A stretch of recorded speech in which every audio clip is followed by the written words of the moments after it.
I am totally shocked at all the accusations. But again, I'd like to emphasize, nung dinala po namin to sa board at kami po ay binusisi, we were scrutinized. The technical working group came up with a report.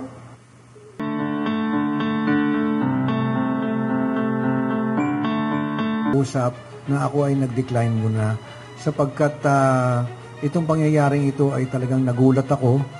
So, minabuti namin na suriin mabuti at aralin kung paano kami magre-respond. So, gusto ko lang sa inyong isalaysay ang totoo. Ito pong pinag-uusapan natin, itong umiikot at sinasabing transaksyon. 2018 pa ho ito nagsimula. Ako pa lang ay DA at ang aming secretary ngayon ay siya ang administrator. So naisulong na ho ito, naipropose. And then napag-usapan din ito sa Senado. Nung ako ay nag-apila kung paano akong magkakaroon ng flexibility sa funds.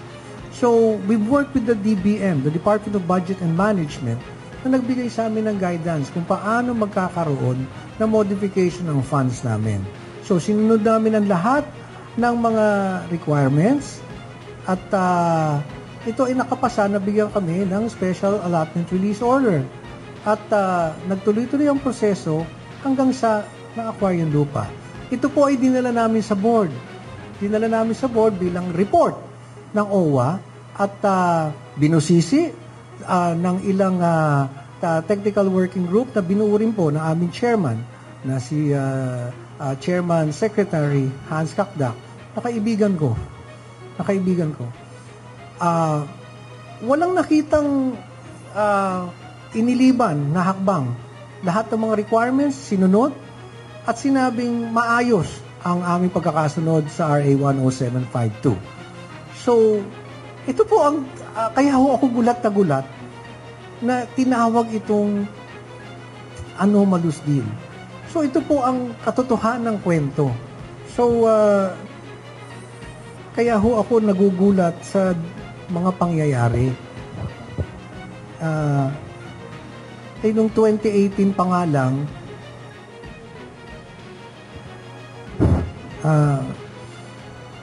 kaya nung sinasabi na hindi ito bagay sa OFW, nagulat ako. See, this is a project that we can consider a legacy project for our OFWs. Ang lupang ito, katabing-katabi lamang katapat ng Terminal 1 is 6,499 square meters. At makakapagtayo tayo doon ng, actually sa aming vision, paraiso nila eh.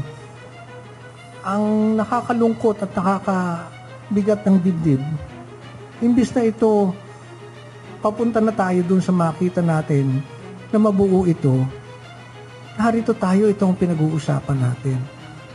Yun ang napakabigat. Pagkatapos napakaraming aligasyon sa akin. Saan ang galing? Sa isang papel na walang nakapirma, na ang dami-daming sinabi na kinita ko, hindi, pati nga yung numero hindi na nga magkasundo kung magkano. But let me tell you, to the OFWs I have been serving, hindi ko kayo pinagtaksilan. Ginawa ko lang ito para sa inyong pagmamahal at wala po akong kinita dito. Walang ganun ito. Because Land Bank po ang nag-assess nito. As our government financial institution, it's the Land Bank who assessed the value and it is exactly the amount that OWA paid. So, hindi ko maintindihan kung bakit kailangang araw-arawin ako, nakaliwat kanan, nakausapin kayong lahat, na paulit-ulit sasabihin na may anomalya ang aking ginawa. At sana naman lang binigyan ako ng pagkakataong makakausap.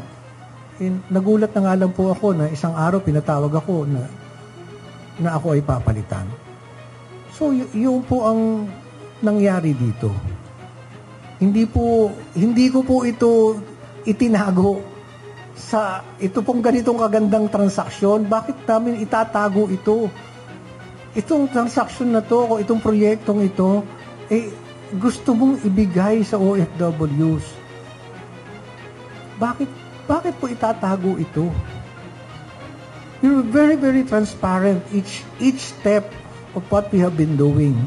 Again, may I emphasize, it started in the Senate. It's on record. And magkakatabi po kami noon.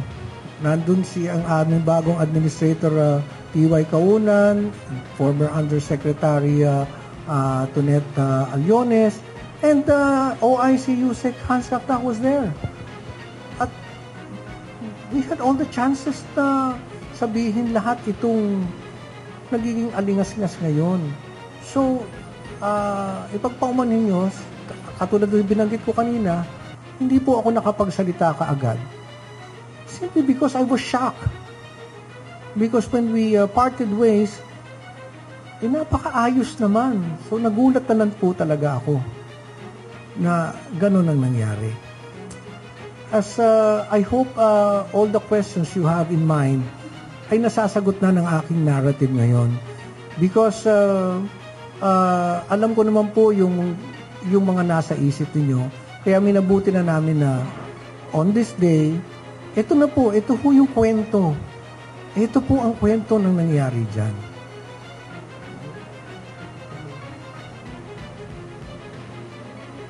And one more thing, there's an issue na ito daw binili namin na hindi raw pwedeng tayuan. Sapagkat napakalapis na, meron ho kaming permit sa CAAP. Meron permit sa CAAP. Taxes, hindi po kami ang nagbabayad ng taxes nito. Hindi ho kami. So, lahat ng mga kwento tungkol dyan, I am totally shocked at all the accusations. But again, I would like to emphasize, nung dinala po namin to sa board at kami po ay binusisi, we were scrutinized. The technical working group came up with a report. Sinunod lahat. Sinunod pong lahat.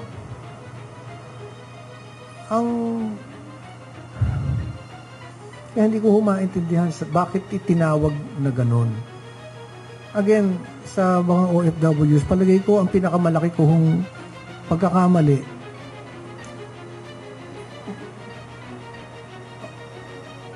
Nung minsan po kami ang binilin po kasi sa akin lagi ay alagaan kayo. At nung po ako ay nasa show business, hindi po maramot ang pagkakataon na kami ay itrato laging VIP. At kung paano yung karanasan na yan, yun ang gusto kong maranasan ng mga OFWs.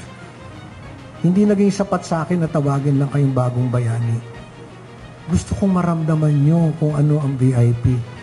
Kaya, araw-araw po akong nagtatrabaho para maramdaman nyo po yun. Hindi ko kayo pinagtaksilan, hindi ko kayo tinalikuran. Ito lang ay ginawa ko. Gusto kong isakabuhay ninyo kung ano ang tunay na pagmamahal sa OFW. Sana meron na kayo nito eh. Sana meron na kayo nito. Sa aking puso kasi mas mahalaga kung ano yung mapaparanas namin sa inyo, hindi yung napapanood nyo kaming ganito. So sa lahat ng OFWs, namimiss ko yung mga kinukulit-kulit nyo ako rito para humingi ng tulong. Kahit madalas, ang kulit, naging buhay ko na yan eh. Sana lang nabuo namin ito para sa inyo. Thank you very much.